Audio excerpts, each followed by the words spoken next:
शांति। आज है 19 फरवरी 2024 की साकार मुरली। ओम शांति। बाप दादा, मीठे बच्चे, मैं सदा वाणी से परे हूँ, आया हूँ बच्चों को उपराम बनाने। अभी तुम सबकी वानप्रस्थ अवस्था है, वाणी से परे घर जाना है। प्रश्न है, अच्छा पुरुषार्थी स्टूडेंट किसको कहेंगे? उनके मुख्य पॉइंट सुनाओ। अच्छा पुरुषार्थी स्टूडेंट वो जो अपने आप से बातें करना जानता हो, जो सूक्ष्म स्टडी करता हो। पुरुषार्थी स्टूडेंट अपनी जांच करते रहेंगे, हमारे में कोई आसुरी स्वभाव तो नहीं।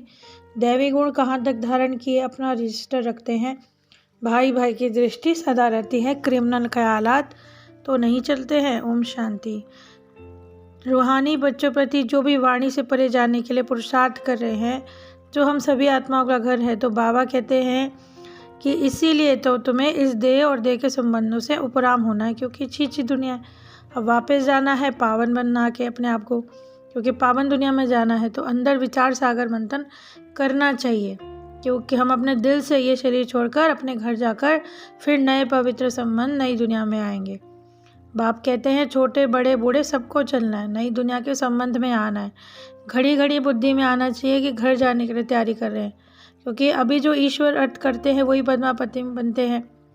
तो बाबा कहते हैं तुमको जो यहाँ क्षणभंगुर मिलता है, अब मैं तुमको राय देता हूँ, तुमको वहाँ 21 जन्म के लिए पद्म होकर मिलेगा।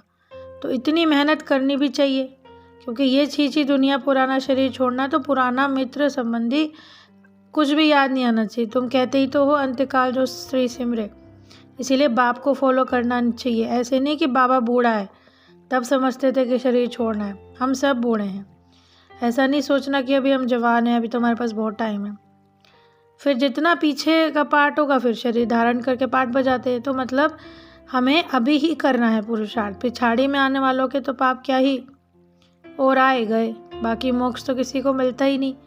तो इस पुरानी दुनिया को भूलते जाना है, क्योंकि अभी तो पतित हैं। अपने आप को आत्मा समझकर बाप को याद करके दैवी गुण भी धारण करने, तो उसके लिए बाबा कहते हैं अपनी चार्ट रखो। परंतु माया ऐसी है जो चार्ट भी नहीं रखने देती। अब तकदीर में नहीं होता तो रखते भी नहीं। कहते हैं ना सेंटर में सबका रजिस्टर होता है, फिर देखना भी है कि हम क्या करते हैं, दैवी गुण धारण करते हैं। भाई बहन के संबंध में ऊंचे जाना है, कोई क्रिमिनल दृष्टि नहीं रखनी। यदि संगम युग पर ही भाई बहन के संबंध में रहते हैं, बाकी तो विकारी दृष्टि बंद हो जानी चाहिए, क्योंकि वाणी से भी तो परे जाना है। उसके लिए भी समझाना पड़ता है। बाप को बुलाया था ना, आओ पतित पावन। खुद ही अब पावन बनने के लिए गंगा स्नान आदि करते थे, परंतु जानते नहीं थे बाप को ही। जिन्होंने कल्प पहले जाना वही पुरुषार्थ फिर कर रहे हैं। बाप सबसे ऊंचे हैं, क्योंकि उनको ठिक्कर बित्तर में कहने से मनुष्य का क्या हाल हो गया, सीढ़ी उतरते गए। लेकिन सुखधाम में वही जाएंगे जो आत्मा को बुद्धि योग के बल से संपूर्ण और पवित्र बनाएंगे, क्योंकि वापस जाने के लिए हमको पवित्र बनना है और इसी में मेहनत है। यदि अपनी दृष्टि खराब नहीं होगी तो सतयुगी देवी देवता बनने लायक बन जाएंगे। तो बाबा ने कहा पूछना चाहिए, चित्र बनाने चाहिए कि तुम सतयुगी हो या कलयुगी। जो बाप श्रीमत देते हैं पतितों का पान बनाने की, तो वही आकर बाबा सहज बता देते हैं। कितनी सिंपल बात है, इशारा ही बहुत है। मन मना भाव, बस अपने को आत्मा समझकर बाप को याद करते रहो। अर्थ ना जानने के कारण गंगा को पतित पावनी मान लिया। बाबा कहते हैं अब तो भाई बहन की दृष्टि नहीं, भाई भाई की रखो। कभी किसी चलने वाले को देखा, दिल करी खा लिया, तो ऐसी दृष्टि होने से बुद्धि पर असर पड़ता है। तो यज्ञ का जो मिले मीठा समझकर खा लो। जब बच्चा माँ की गोद में होता है तो माँ का जो खान पान होता है बच्चे पर भी आता है। तो यहाँ पर भी जो अच्छा नहीं है, सतयुग में जो फर्स्ट क्लास खाना होगा तो जन्म भी फर्स्ट क्लास होगा। ऐसे स्वर्ग में चलने की तैयारी करनी चाहिए। बाप को याद करना है, क्योंकि बाप रिजोनेट करते हैं। बाकी तो ये सच्ची सच्ची सत्यनारायण कथा है। अमरनाथ की कथा बाबा सुना रहे हैं कि मैं तुमको पावन बनाता हूँ राजयोग सिखला के। स्वदर्शन चक्र फिराओ, कैसा वंडरफुल ड्रामा है। अपने आप से पूछना चाहिए कि हम कितना पढ़ते हैं। अगर बाप को नहीं बताया तो रजिस्टर खराब हो जाता है, विकार में गिरे तो खेल खल्लास। इसीलिए बाबा कहते हैं देही अभिमानी भव। अर्जुन नाम है ही एक, थोड़ी है अर्जुन। मनुष्य कह देते हैं झाड़ तुम्हारी कल्पना है। बच्चों को तो खुशी होनी चाहिए कि अब हमें जाकर स्वर्ग में छोटा बच्चा बनना है, वहाँ पुजारी पूज्य। एक दुनिया में इस समय सभी पुजारी हैं, कलयुग में पुजारी अपने आप को पूज्य कैसे कहला सकते?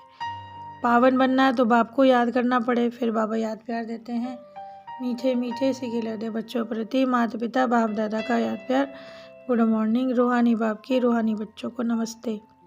हम रूहानी बच्चों की रूहानी माता पिता बाप दादा को याद प्यार। गुड मॉर्निंग और नमस्ते नमस्ते। शुक्रिया बाबा, शुक्रिया। धारणा के लिए मुख्य सार है, अपनी पढ़ाई का रजिस्टर रखना है, चार्ट देखना है, हमारी भाई भाई की दृष्टि कहाँ तक रहती है, हमारा देवी स्वभाव बना है, अपनी ज़बान पर बहुत कंट्रोल रखना है, बुद्धि में रहे देवता बन रहे हैं, इसलिए खान पान बहुत ध्यान देना है, इसकी ज़बान चलायमान नहीं होनी चाहिए, माँ बाप को फॉलो करना है। वरदान है, परखने की शक्ति द्वारा बाप को पहचान कर अधिकारी बनने वाले विशेष आत्मा भाव। बाप दादा हर बच्चे की विशेषता देखते हैं, संपूर्ण भी नहीं बने, पुरुषार्थी तो हैं, लेकिन ऐसा एक भी बच्चा नहीं जिसमें कोई विशेषता ना हो। सबसे पहले विशेषता तो कोटों की लिस्ट में हो। बाप को पहचान कर बाबा कहना, अधिकारी बनना, ये भी बुद्धि की विशेषता है, परखने की शक्ति है। इस श्रेष्ठ शक्ति ने आपको विशेष आत्मा बना दिया। स्लोगन है, श्रेष्ठ भाग्य की रेखा खींचने का कलम है श्रेष्ठ कर्म, इसलिए जितना चाहे उतना भाग्य बना लो। आज की इतनी सुंदर मुरली के लिए बाबा का पद्मा पद्म शुक्रिया। ओम शांति।